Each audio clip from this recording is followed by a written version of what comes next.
সবাই সুন্দর হতে চায় না? সুন্দর হওয়ার জন্য কত কিছু, কথা কয় না, কথা কয় না, কথা কয় না। সর্বোচ্চ 1 লাখ, 1.5 লাখ, 2 লাখ টাকা দিয়ে সাজার পরও 2-3 ঘন্টা পরে দেখবেন যে সেই সাজার।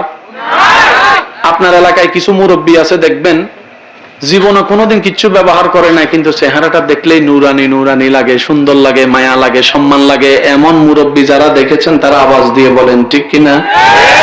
এবার নাতি যাইয়া দাদারে জিজ্ঞেস করে, দাদা তুমি এত বিউটিফুল কেন? তোমার চেহারা দেখলে তো মায়া লাগে, ব্যাপারটা কি? আমিও সুন্দর হতে চাই তোমার মতো। দাদা কয়, এই সুন্দর ফেয়ার আর লাভলি দিয়ে ফাটতি না, মেকআপ দিয়েও ফাটতি না, বৈশ্যা মাইয়েও ফাটতি না, আটা ময়দা।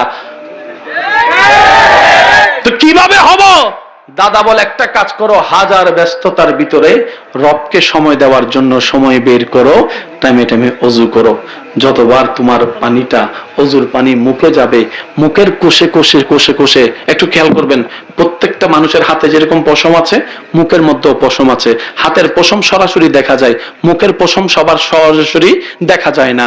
ওই পানিটা যখন লাগে, পানির কোষে কোষে কোষে কোষে যখন পানি যায়, কোষগুলো তখন সতেজ হয়ে যায়। ওই সতেজ হওয়ার কারণে ব্রাইটনেসটা বাড়ে। এটা হচ্ছে বিজ্ঞানের থিওরি।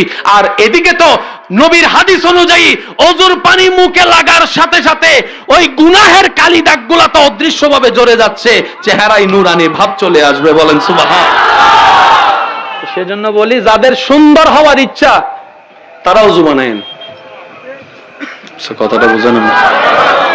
যাদের সুন্দর হওয়ার ইচ্ছা তারা কি বানায়েন? অজু বানায়েন।